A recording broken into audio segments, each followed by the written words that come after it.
Hello, and welcome to the first video of the Critical Care Paramag series. For this one, we are going to review invasive monitoring, which is usually by way of arterial waveform monitoring.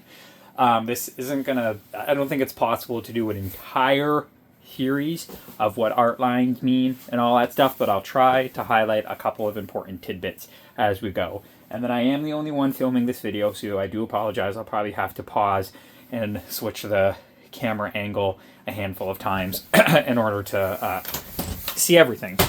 So one thing that comes to mind is when you're going to use invasive monitoring stuff, it's probably a good idea to only have one adult and one pediatric set of pads in here.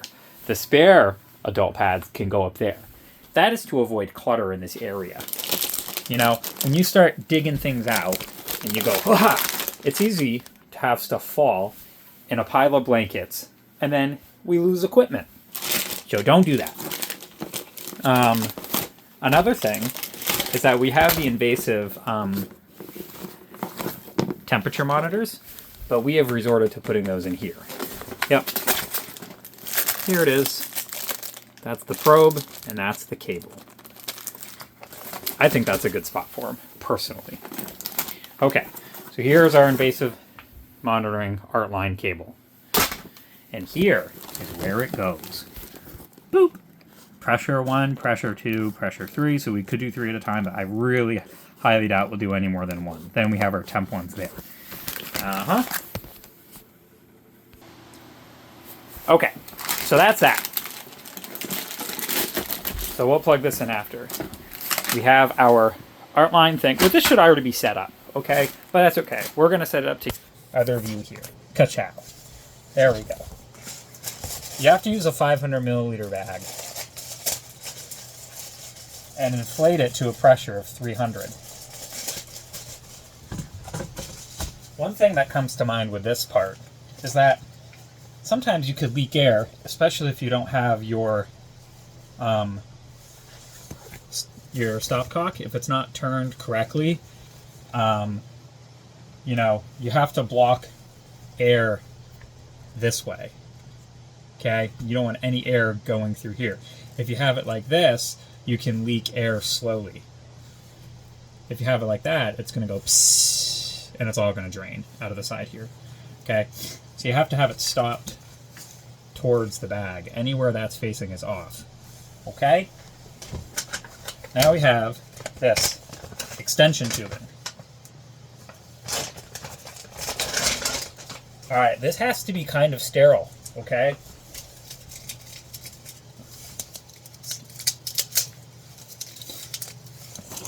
Don't need any of that. Don't need that. Alright. So the first thing you do is you prime your set with just fluid. No air bubbles. Because that brings up another topic. Damping.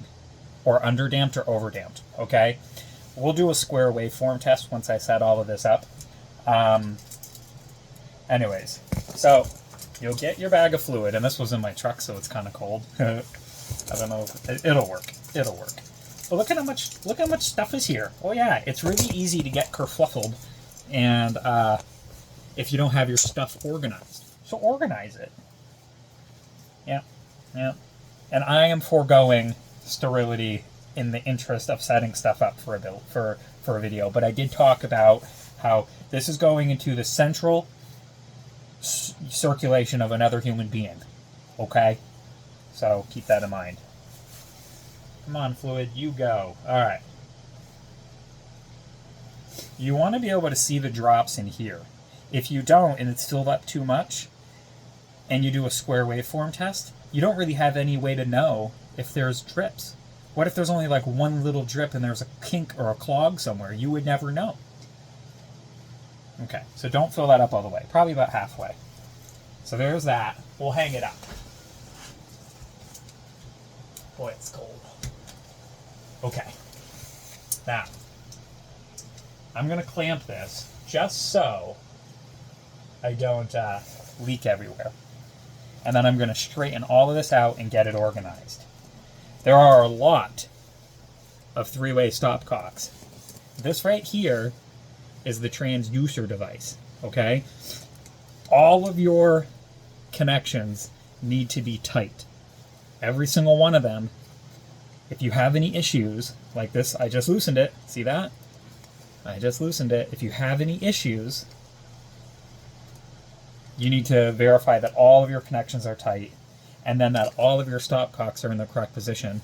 And if you happen to see a white one of these that comes with it, this is the part where you do not want to like touch this and then put this back onto the thing, okay? This needs to be very clean. See how there's a hole through that? Through both sides? See that? Okay? That means if you are messing around with this and there's a hole there, guess what could come out? Fluid! Yep. So these kits always come with yellow sterile tip caps. You replace this with a yellow one, which it has a hole there, but there's no hole on the other side. So fluid can't get out. Okay, so I'm going to make it so this whole system is open by turning this like that. Now it's open this way. Now fluid can come through. So I'm going to undo this stopcock. And then this is your backup. You have to also press this. Now fluid's coming through. This is how you flush your line. And this is the end of it right here. See, no fluid's coming out, but if I hold this, very quickly, you're going to see drops at the end of this. You can already see them going through. And then we make sure that all of the air is out. Boop, boop, boop. Now it's stopped. This is how you get fluid, your transducer square waveform test button. Okay, all the air is out. We're going to replace the cap. Yeah. Oh, come on. Boy, that thing really disintegrated, huh? Okay. And of course I've got sterile gloves on. Yes, I do. See? There's no hole in this one. Oops. What's happening? Sorry. This is the one I meant to get. Keepers. There's no hole in this yellow one. See? There's a hole in the top. Not a hole in the bottom. So fluid cannot get through. This is off to this. That is a good idea. That way, when I unscrew this, fluid will not come out. If I accidentally nudge this when I move the patient and it flops to the side, it can mess up your arm line. And these usually live on the arm, which I don't know if you know this about arms, but they very commonly come in contact with the bed and when you roll patients. So you could easily accidentally have this attached to the patient's phlebostatic axis, right at the level of the heart. And then you roll them in bed or you move them on the stretcher and then this gets turned like that. Do you think that your art line is going to be measuring appropriately now? Nope, it is not. No, it is not. So, there's that. Yellow cap. Yellow for yes. White for why wouldn't you put a yellow cap on? Yeah. Okay. Now that this is all flushed, we are going to put the bag on.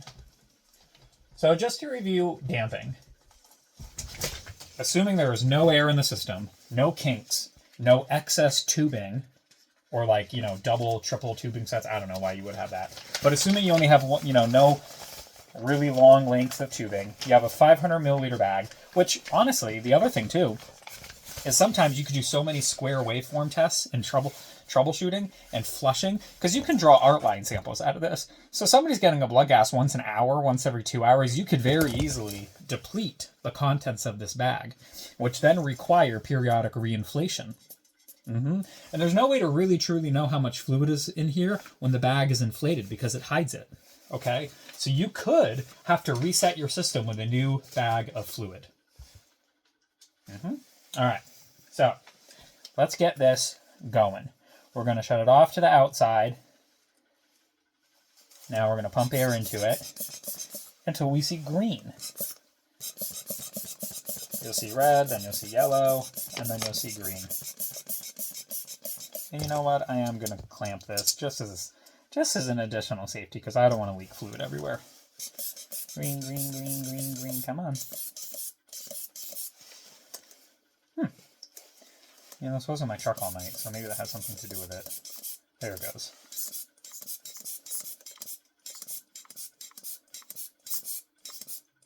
Green. Yay. And if you wanted to let a little bit of air out, you could. Yeah.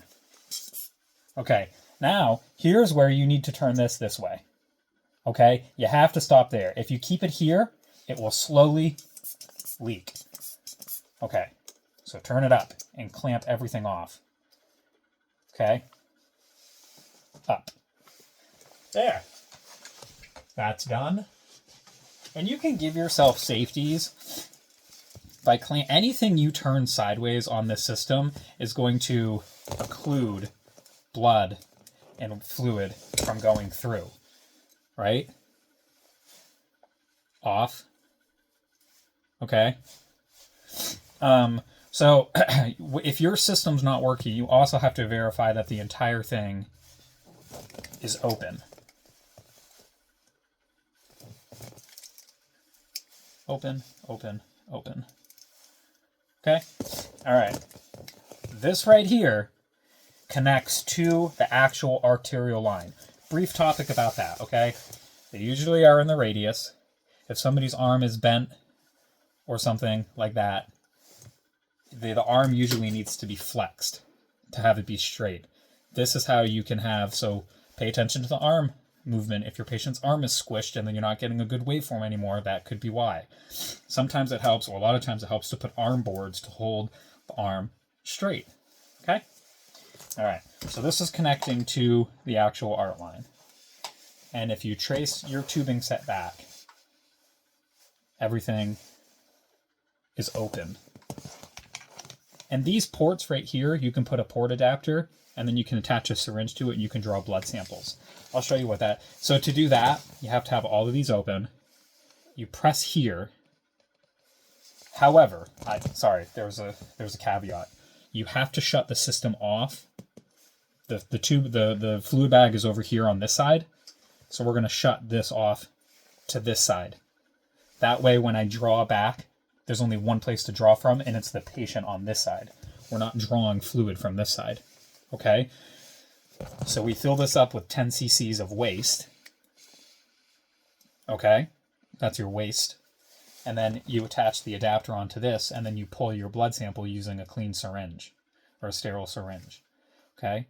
Do not remove the syringe without removing the spike that goes in here, because blood will flow out of it's a female adapter. There's not so if you unscrew just the syringe with the adapter still on here, blood will come out. So you have to take the syringe and the unit and the spike as one, and you have to pull them out together. And by the way, don't poke yourself, because there's actual human blood on this. Okay, so and then when you're done attaining your sample, you push the fluid back in, so we don't take 10 cc's 20 times a day from a patient. Then you push it in, and then when you want to flush the line, you open the entire circuit back up. You ensure all of these are open like that, not like that, but like that, and then you flush it until you don't see any more blood in there. Okay, blood clots sometimes, little tiny clots can make like an internal kink of the system. And what you can do sometimes, if you can't get it with just flushing, is you can agitate blood by pulling this in and out a couple of times. Are you technically putting a little clot into somebody?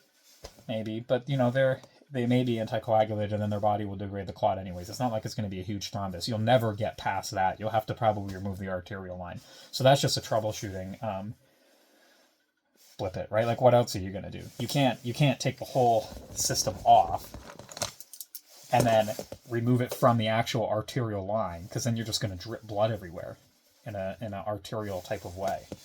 I would recommend that if you did need to troubleshoot an art line that much, that a physician do it. Okay, so this whole system is set up for success, and once again, we always check our pressure indicator and make sure that it's at 300. This right here will plug into your transducer cable. Ka-chow, just like that. And then the other end of it is going to plug into the monitor, the pressure one thing that I showed you. And it goes, whoop. Just like that. Yep. Okay. Now we'll say that this is connected to the monitor, and then this is connected to the patient. Okay. We'll ensure that all of this needs to be off to the outside, so everything runs smoothly this way. Anywhere where these stopcocks point is off. So we turn it off this way, that way this one flows. If you turned it like this, you now don't have pressure monitoring. There's an interruption from the pressure to the patient. One thing we have to do, once we connect the entire system, this is connected to the patient, that's at 300, is we have to zero the art line, okay? So I will turn this on, and I'm going to show you how to do this part, and then I'm going to show you how to do that part. What you do, clean, okay? You don't want fluid to drip out of here continuously. Perform CPR. Don't you agree? We also need to make sure this is unclamped. We also do not want the patient's blood to be affecting the zeroing. So this needs to be off to the patient. And unless you're pressing this button, so this is off to the patient, not off to the... Unless you're pressing this, the square waveform test, nothing should go through here. See? But if I were to accidentally smush this between the patient's arm, then we'll get on my leg, fluid will come through there. Okay? So now we are ready to zero. Okay? So on here, look, it automatically turned on because I plugged the art line cable. It says 0 probe on the bottom left. I wonder what button we're going to press. Let me turn the camera around. 0 probe. See? So we have two things we could do. We could go into the IBP. Oops. See? All I did was scroll one menu. Oops. It started here. I went there. IBP. Pressure 1. Pressure tools. Pressure 1. So this is connected into the pressure 1 port, not the pressure 2 port. If it was connected to the pressure 2 port, that would give you the option to zero. See how there's a 0 right there? So we're going to press that, but I got to take this off. This is off to the patient, so blood doesn't come back. We're going to remove this yellow and then not touch it on anything. Okay? And we're not going to depress this by accident, because that would cause fluid to come through there. And then we're going to do 0 probe. Come on. 0. Then it'll say zeroing. And now we're zeroed. So now you reconnect this. You open the pressure system back to the patient. So this is all open. You ensure all your other connections are not off to the patient. You ensure that this right here is actually clamped, not a little bit up. If it's like that, no good. Latched. Okay? And then everything's connected to the patient. We're not going to get a waveform because I don't have any pressure connected to this, unfortunately. And this is where you do your square waveform test. You go boop. Okay? An appropriate square waveform is going to be about 2 oscillations. There's going to be a bigger one followed by a smaller one. If there are a ton of them, then your system is under dampened. If there is none, or it's really sluggish, or only one, then there is too much damping, also called over dampened. An underdampened, where there's a lot of oscillations, will cause your blood pressure to be artificially high. So if you notice that your square waveform is doing this, when you do a test and there's like 3, 4, 5, borderline. Okay, sorry about that, the phone rang. So we don't want blood pressures to be artificially high, because then you may give substandard vasopressor therapy to a patient who needs it. So to summarize, don't overfill this. Always check this. Replace your bag, a 500 bag, if you've exhausted all the fluid. All your clamps need to be open. This needs to not be ever so slightly this way. It needs to be fully clamped. And then all of these need to be open to the circuit, and that needs to be yellow so fluid doesn't leak out. So that needs to be replaced. This needs to be off to the bag so we don't have a slow leak. So you don't want this to be off this way because you'll have a slow leak through the handle. And then we need to make sure there's no kinks in the system or the tubing. Make sure there's no air bubbles if you're getting an over or under dampened waveform. And then we make sure that the patient's wrist is straight and in line. So that way it doesn't interrupt the flow of blood through the artery, which is what we're going to detect here. We also have to make sure that the transducer is at the level of the phlebostatic axis. We usually put it on the patient's bicep area. And then you do a square waveform test or re-zero as necessary if you're getting bad readings or if the patient has moved a bunch. We're not putting patients in helicopters, but that would be a good re-zeroing is when you're doing it at altitude. And there you have it. That's Artline setup with the Zoll monitor in a nutshell. Please don't drop anything out of this pouch when you go and take your cables out, and please maintain sterility anytime you open up the circuit. Okay. You can always correlate or attempt to correlate your Artline blood pressure with a manual blood pressure or non-invasive blood pressure. It's possible that the reason they had an Artline in is because they were getting inaccurate non-invasive readings, which means if your Artline says 100/50 and now you're getting 60/30 on a non-invasive, it doesn't necessarily mean that non-invasive is correct. It's just an added thing you can do just to spot check. If your Artline says 110/60 and your non-invasive says 104/58, I'm sure it's accurate. So it's just another little troubleshooting thing. And then hopefully with these Artline patients, especially if they're intubated, you have to have them on end tidal monitoring. We'll also correlate other vital sign parameters as well. And then they have to be on cardiac monitoring. Okay, thank you.